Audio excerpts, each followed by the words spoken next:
I got manipulated by Mr. Beast content. You know, I don't want to like diagnose him or anything like that, but it sounds like he has BPD. It's like the Joe Rogan of TikToking. I keep getting comments on my TikTok saying, see you on Red Note? No, you won't. How are you going to belittle Megan Thee Stallion? This is Niche Bar. I'm going to talk about it anyway. Welcome to... This is Niche. That was from She's the Man. I was thinking since we started our first episode with a very random movie reference, I would start this one with another welcome thing. But I forgot the quote halfway through and then it just fell to pieces. She's the man. Yeah. We're back with more niche topics. Honestly, the only thing that I can think of right now is TikTok. It's getting banned. I truly never thought this day would come. Did you? Honestly, I don't think so. I don't know. Some of the discourse that's online, that's like, they should just sell. That's the American thing to do. What do they got to hide? Why wouldn't they want, $3 billion, $5 billion, $30 billion? It's like the least American thing to do to like force someone to sell a company. But would you sell it if you were TikTok? No. I wouldn't either. I would stand on business. They don't need that. They want that, but they're going to play hardball and get it back because Red Note is not here to stay. I'm sorry. I keep getting comments on my TikTok saying, see you on Red Note? No, you won't. You won't see me on there. I'm not learning a new app. Seriously, everyone who makes TikTok videos needs to be on YouTube. Your next move should be being more consistent on YouTube. I am. I'll link your book it. Yeah. If you want to know the business of modeling. Yeah. Then come to book it. Unfortunately, the business of modeling involves Instagram. I did a self-tape today and I had to link my Instagram in it. And I was like, I can never get rid of Instagram. For the modeling industry, Instagram is king. And UGC, honestly. Really? UGC, because Instagram is so curated that they can go to your profile and easily see, the brand can easily see what they're going to get. Whereas on TikTok, it's not always like that. Yeah. Like if a brand was scrolling on my TikTok, they'd be like, what kind of ads does she make? Unless you're facile skin. Unless you can see the vision. But that is only because I've been going to them for a long time and they know me by now and they know the vibe. But yeah, I'm sad to see TikTok go. I'm sad to be entertaining any platform connected to Mark Zuckerberg still. Let me tell you who I am most excited to never see again. The beggars, the TikTok live beggars. Yeah, that's not great for me. But the worst part is I don't know, let me know what you think in the comments, people. When they give like some vague, obviously pointed like opinion and then say, but I don't know. You let me know in the comments. It's engagement bait. It's like the Joe Rogan of TikToking. Like, I'm not making an opinion, but I'm just, asking questions. This is why people think that Joe Rogan is a reliable, unbiased source because he does shit like that. Yeah. But he always points you in the direction. And if you didn't notice, Elon Musk does the same thing on Twitter. There'd be some transphobic thing about kids in schools and he'd comment underneath it and say, interesting. Oh my God. Or it'd be something, about like the space race with China, blah, blah, blah, blah, blah. And he's like, really makes you think. And yes, it's making a point without like, if he ever gets sued or called out, it's like, no, I never made an opinion. No, you can't pin that on me. That's why he does Absolutely. that? Oh Absolutely. My God. It's giving voice and amplification without actually having to give his actual opinion on it. Why not just retweet it? Why does he have to add his little comment? Because that's stronger for him. We retweet things because we're trying to amplify the people who post it. He's trying to retweet things because he wants to look like... He wants to amplify himself by attaching to as many viral posts as possible. Exactly. He wants them to see him. Oh, God. I saw a tweet today by this guy basically talking about how Elon Musk was paying someone to help him rank in a game. Oh, what is it, Diablo? Okay. I don't know what is going on with that, but that is so... It's like Adrian Dittman. Like, it's so obvious that he would do that. It's so obvious that he would do that. And there's somebody literally that actually plays the game really well and made like a 10-minute YouTube video explaining all the ways in which he can't be that ranked player because he like actually went on and streamed as the actual player explained. He's clicking around like a blind grandpa, just like doesn't know where things go, just like click, click, and just like doesn't know how the actual game works. And the guy's just like, anybody who's been playing this game for more than a week knows how to like operate these maps or whatever, and he can't do it. He's not But even playing at all. He wants to have this perception of being literally the best at everything. Okay, so tonight, the night before this goes out, there's a new set of Traders episodes coming out. I am just low-key not enamored in like a physical way, but just in the wits with this whole Boston Rob situation. Like, that's another thing I'm seeing a lot on TikTok of people talking about Boston Rob. Young Boston Rob, the heartthrob of Survivor. Heartthrob and also diabolical. He's a gamer. He's a gamer, and I saw some discourse about how he and Carolyn are doing such a good job as the traders, and Bob the drag queen and Danielle are so obvious and everyone's onto them and they're doing way too much. Danielle's doing way too much. I think Bob the drag queen, I don't think he's doing a bad job, but he does think that he's like the leader of that group. Do you think Boston Rob will betray them? I think absolutely he'll betray them when he sees fit. Danielle is just doing way too much. Why is she crying? What is with the tears all the time? She's like trying to point the fingers away too much, and it's gonna come back to bite her. I don't know. They're getting rid of all the housewives, and you got to do that. And oh my God! Speaking of housewife, basically I came across a comment about how Tom Sandoval was sweating so much in the house. Dude, Tom Sandoval looks like a complete mess. He's like trying to play like the reality star or whatever. I live for these moments. I'm here for this, you know. But I definitely think that he's a traitor. But I'm like, yeah. And everything he says is dead wrong. It's pretty easy to hate on Tom Sandoval. So I'm not even gonna that's not even niche enough for this show. It's not. Let's go more niche. Let's talk about how like Sam, Britney Spears' ex-husband, basically signed a non-disclosure agreement agreeing that he would not bring her up and talk about her at all on this show. He that is gagged sense. to be able to talk about Britney Spears. What does he gain from signing that? Do you want to be on bad terms with Britney Spears? I don't. Maybe he's also personally trying not to talk about her. Yeah. So that people can see him as his own person. But I never will. I know nothing about him. And you know what? He's not saying anything on the Traders. Yeah, he's super quiet. I'm watching Special Forces. You're you not are really so watching. into Special Forces. I feel like I got a little bored last season with the one with Tom Sandoval actually in it. But this one I really like. It's got Denise Richards. It's got Travis Kelce's ex-girlfriend, which... Kayla Nicole. Stop calling her the that. The literal problem is the fact that she doesn't get identified as a person, which I didn't know her before. I don't know her after. I only know her because of the show. That's how I feel about Britney Spears' ex-husband. You have Stephen Baldwin. Yeah, Stephen Baldwin. Hailey Bieber's dad, who is, I guess, allegedly blocked on Instagram by Justin Bieber and Hailey. Was it because of the show or? I think they have some other stuff going on. He posted something last year that was like, please pray for my daughter and my son-in-law. They are going through it. And they were like, why would you post that? Stephen Baldwin's just funny on that show. He lasted like one day because, I don't know, he started off being all cocky, like, you know, I'm an actor and we thrive in these moments, you know, and the adrenaline and all this. And then after like the first like failed physical exertion literally attempt, the first one, he was just like, I have nothing to prove here, man. I've done everything in life and more. And then he like goes to the doctor and tries to get the doctor to tell him to quit. And he's like, the doctor's like, why are you coming to me? And he's like, if you had a job worth 10 times as much after this one, would you stay here? And the doctor's he's like, trying to like tell the doctor, like, tell me that I should leave for my own safety. Yeah, he's like, I can't be hurt. I can't get hurt. I banged my meniscus. And if you know anything about like the human body, you don't bang a meniscus. The meniscus is between your knee. Like, it's not something you bang. You bang your kneecap, which is your patella. And so for someone who like studied that in college, I was like, it's like such a dumb thing to say. This is a grueling show. If you haven't watched Special Forces, like, I could never do it. But it's only like 7 or 10 days. I know, but it's like 7 days of hell. It's 7 days of hell, exactly. God bless them. Yeah. I can't believe Black China did Special Forces. And she did well too.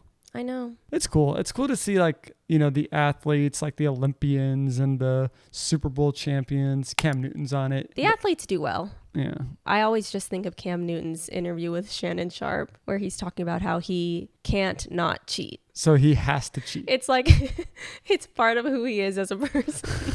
I'll take any excuse to come for Tarte Cosmetics. I feel like they are always getting into some shit. Have you kept up with anything that's happened with Tarte ever? Except for the Formula One Miami thing? Okay, yes. So they did another brand trip. They're on the brand trip right now. And it's at Necker Island. They like flew private jets there and everything. Do they get paid to go? Or is it... I believe a free it's just a trip. free trip, and it has like 20 deliverables a day. So while they're all on this island, you have to be posting like 4 TikToks a day, 10 Instagram stories. And like anybody that like lives on the West Coast was like not posting anything except for fire related shit. So they're just Right. posting selfies and stuff on Necker Island. Yes, and everyone's getting mad at them, but it's like contractually Yeah. they have to like act like they're having a good time. So one of the girls who's on the trip, Aspen Ovard, who is a Utah influencer, recently got divorced and has been shading her ex-husband on TikTok for the past few months. She goes on the trip and posts herself in this like cute little red outfit, and she's at this dinner with Tarte on this island, and the theme of the dinner is called Tarte on Fire. Meanwhile, Tarte is like, spicy love night. We made everyone wear red and orange for love. What does orange have to do with love? Exactly. They are trying to rebrand the Tarte on Fire dinner. Oh, so it was like Tarte on Fire, like dress like fire. Yeah, but they were probably like, we already got all the decor. We're on this island. Like, we got to keep So the theme. red, love. But she, I guess, didn't get the memo that they were like, don't post Tarte on Fire. Or she didn't think that it was a secret. I don't know. Oh, So she posted saying Tarte on Fire. So Tarte tried to call the audible. They tried to do the right thing. Maureen is the CEO of Tarte. I think that if she came out and was like, hey guys, the theme was Tarte on Fire, obviously. We all agree that's not a good idea, right? Can we change the name? That shouldn't be a secret. Like, even if that came out, that's not Yeah. bad. She just didn't get the memo. So everyone was like, what the fuck, Tarte? So Tarte gets burned. She deleted it so fast, but it was too late. I mean, obviously she gets like reprimanded both publicly and probably by Tarte, but then Tarte gets the stray even though they tried to do the right thing. So Yeah.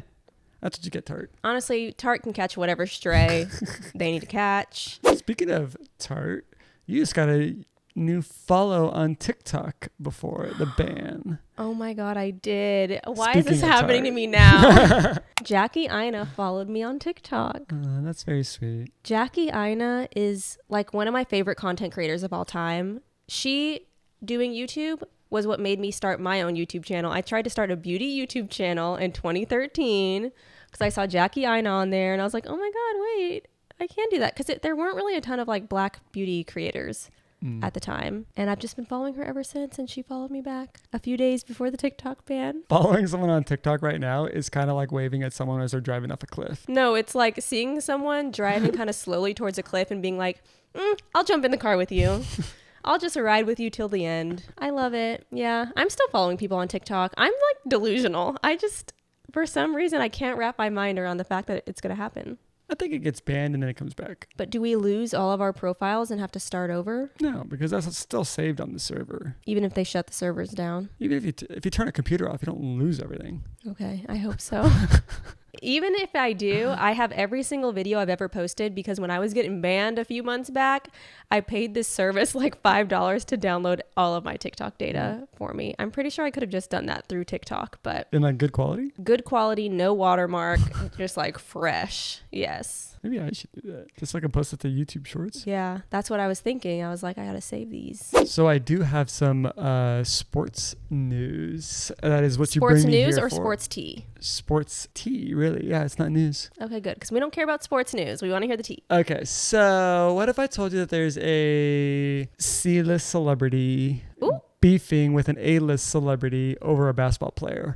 What basketball player would you assume I'm talking about? Honestly, really, that's happening right now with Devin Booker, or it was happening a few months back. Okay, so obviously that's with one of the Jenner girls. Kendall Jenner and Christina blank. I forget her last name. But she's like an Instagram girly. She's like a model. She was dating him and like going to the games with his mom and stuff. And he was with Kendall Jenner on the side, like showing up. They would be posting and be in the same spot and Shit. drama. Anyway, this is Torrey Craig. Someone you probably wouldn't know. He's a good basketball player. You know, he is essential to a lot of really good teams. He gets traded a lot or moves around a lot. His ex has a podcast with Lana Rhoades. You know who Lana Rhoades is? Tumblr girly, yes. I know she's like an OF. I don't want to say the word. corn. She does corn. Yeah. But I know her from her Tumblr because she answers a bunch of questions on there and gets really, really personal. And she's got her TikTok. She's got all that stuff. And she, I guess, has this YouTube show that it's called 3 Girls, 1 Kitchen. And Love so that it's name. like 3 girls and they just are, standing behind their kitchen island and, talking about relationships and all that stuff. And the problem is that they haven't posted in over 2 years. But then they post a new episode because co-host Olivia Davis is an ex of Tori Craig. And Tori Craig is now dating Megan Thee Stallion. And so if you've been watching TikTok at all, I'm sure you've seen the outrage of people about how she forcibly fumbled her name. I guess Megan is hard to say. What did she say instead of Megan? What is it? Megan, Mag the Stallion? Megan the Stallion. Oh, okay. Yeah, Megan the Stallion. I'll just call her Megan. One of those like shady. It's like one of those things where it's like you mess up their names on purpose to belittle them. Yeah. But which, how are you going to belittle Megan the Stallion? Exactly. So I don't know. They got the show. They're kind of ragging on that for a bit. Then they start like doing what they should be doing, which is not focusing on Megan Thee Stallion, but focusing on Tori Craig. She's talking about her relationship with him and, she ended it and he didn't want to end it and didn't go well. It's just funny because like Lana was like, I don't want to like diagnose him or anything like that, but it sounds like he has BPD.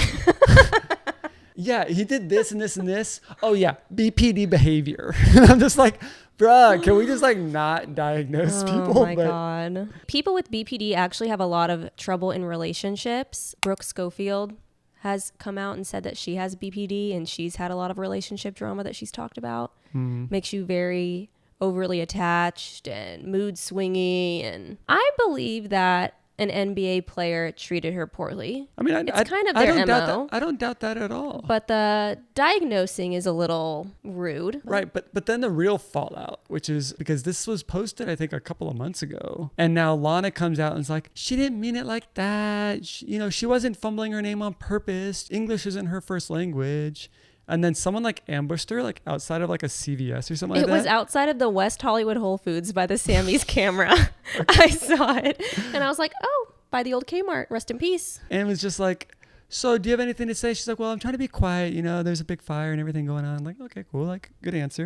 And then she goes, but English isn't my first language. So sometimes I have trouble with my vowels. English may not be your first language, but you speak without an accent. Also, the name Megan is relatively common. But it does have 2 vowels. Yeah, it is a lot of vowels. I'm sure for a way, like, it was not meant to be racially, like, coded, but microaggression is a thing that most white people don't understand when they're committing them. And it's like a subconscious thing. Right. And I'm sure there was also just... when you're talking about your ex's new girl, like, you're fucking petty. All I know is that Lana Rhoades, everyone needs to go on her Tumblr. The last time I was on an airplane, I was scrolling through and she answers anything that you ask on there. We love transparency. Did you see that LinkedIn is swooping in and adding like reels and vertical video to their feed? Yes. I don't know if this is new or not. Like I check LinkedIn when I'm on my computer, which I don't know if it's set up for the computer, but I just got on my phone, which I don't do very often.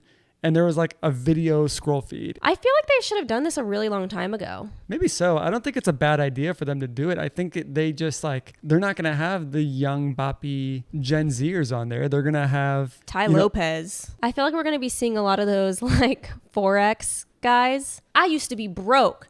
Now I make multiple millions of dollars and I want all my friends to do it too. It's basically a pyramid scheme recruiting meeting. You haven't seen those? They're posting with their Lamborghini in the background. Like, I'm a coach. I can coach you how to make money. I don't know. I won't be getting on LinkedIn. I'm not going to be posting videos on there. Yeah, I don't know if my content transfers that way, but the career coaches, finance, you got to think about the demographic. LinkedIn is a good place. It's just not for me.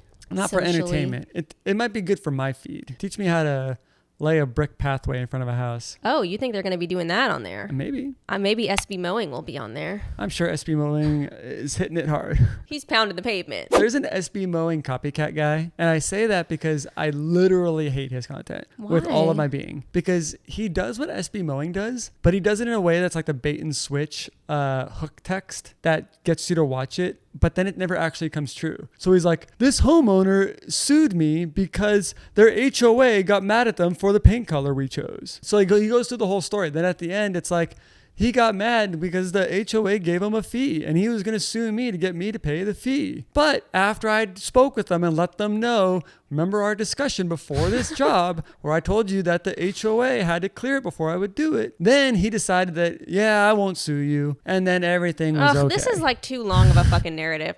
Just do the job and leave. That's the broke man's SB Mowing. Ooh, we're not even going to tell you who it is because we don't know. Do you know I his won't name? even dignify it. I don't Yeah, know. exactly. But can I also bring up an SB Mowing update from our last episode? Oh, yes. So the guy did a video for this little old woman because someone called him and said, hey, you got to help her out. And she was telling the story when he showed up. It was like, the city's going to, send someone out here, but charge me $300 to basically mow my front and, clean up my driveway, this whole thing. And she's like, I don't have that money. Well, he's like, well, someone called me to come on out here. I'm going to help you out. I'm going to take care of all this. So he does it all. People were so entranced by this woman. He raised $500,000 for her.